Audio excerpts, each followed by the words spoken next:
Have you ever stopped to ask yourself why you want enlightenment? Or why you want to be awakened? Or why you're even on the spiritual path at all? I never did. It was just something super internal driving me. Eventually, like Carl Jung says, you make the unconscious conscious, things start to make more sense. If you don't, you'll just think fate or unseen forces are driving your life, when really a lot of it's mechanistic and your body and your life and your story, the way you've been programmed. But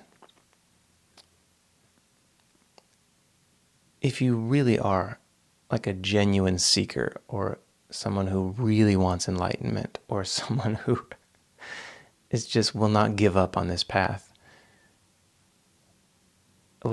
I just want to be honest, it will ruin your life completely. Absolutely, 100%. Ruin it. And I mean destroy it, crumbled to nothing. You will have no life left. That is exactly what it does. It breaks down every single part of your life that you think is your life into nothing. It breaks it down into nothing. You have nothing left. You have nothing to stand on. You end up stuck sometimes in meaninglessness. You lose all sense of everything, any sense you've ever had, anything you were able to grab onto, to hold onto. Your relationships, your thoughts, your daily routine, your work-life balance, like all these things that you've created and built. If you truly want this thing that people call enlightenment, it doesn't add on to your life. It's a subtraction. It's not an addition. And I always want to be honest on here and just talk about the reality of this stuff, because like when I was younger, I wanted something. It's like wanting to be rich. And then you see people that are rich, and they say this all the time. We never believe them. It's like you have to experience it to know it. But they say money didn't fix their problems. And as many rich people say that, like, it doesn't make a difference. We still somehow think money will fix our problems. So me telling you this is not going to help. You're still going to seek. You're still going to want something. You will get to the place where you realize, oh, wow, this is not what I thought. It can't be what you thought. It's beyond thought. You will never think correctly about what this costs, or what it is like, or what it's going to do.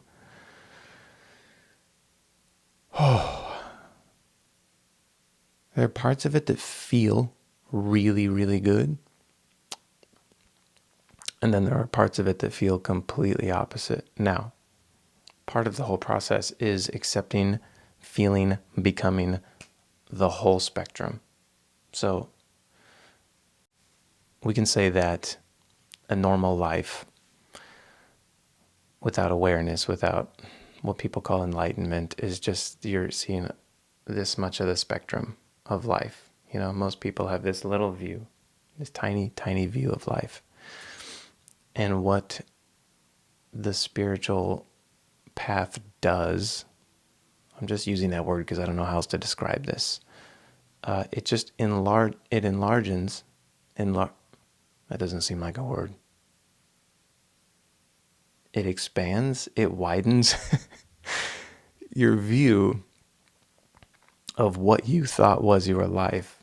The problem with that is, as that happens, everything that you thought in this little view just gets obliterated.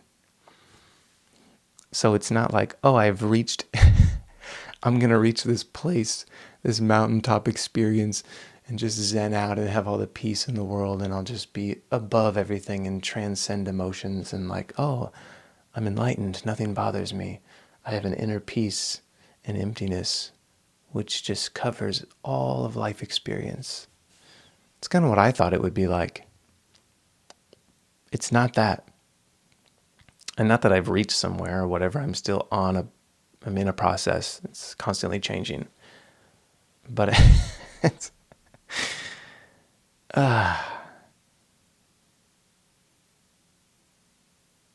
it's not an addition. I can't put it any other way. You don't get something. You lose everything. And in a way, that's its own getting. And it's beautiful. But wow.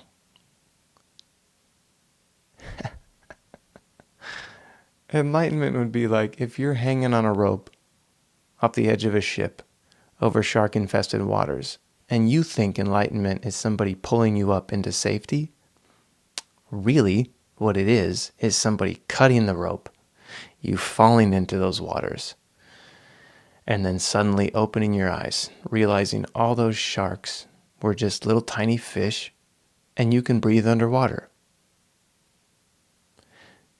It's great.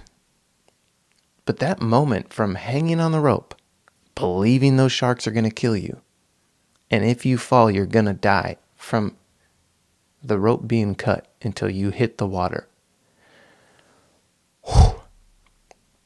That panic, that existential fear, the intensity, you can't bypass that.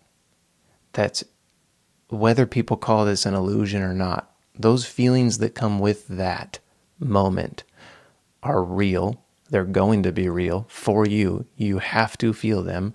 You have to go through them. Otherwise, you don't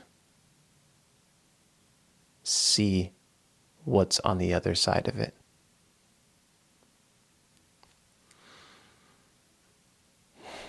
That's why you'll watch some videos where people tell you, you don't want this.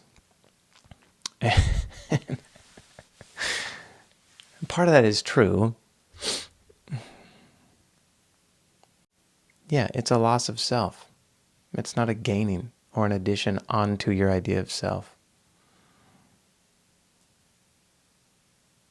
It's a loss. So if you're on any kind of spiritual path, or you want something called enlightenment, which doesn't even exist, by the way, or you're seeking something, be prepared to lose. Be prepared to lose everything. How good are you? How practiced are you at loss? Because that's the true process. Kind of reminds me of what Jesus said back when I was a Christian. If you lose your life, you will find it. It's about loss. It's about grief. It's about feeling things that you've repressed or ignored. It's about becoming fully embodied to then, in a weird way, kind of transcend it all. But there's no way around. There's no shortcut. There's no help.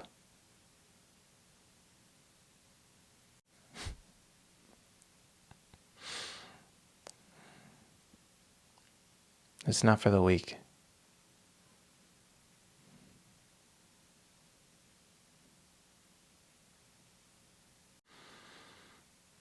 I don't know if that was positive or negative. Doesn't really matter. It was true. So there it is.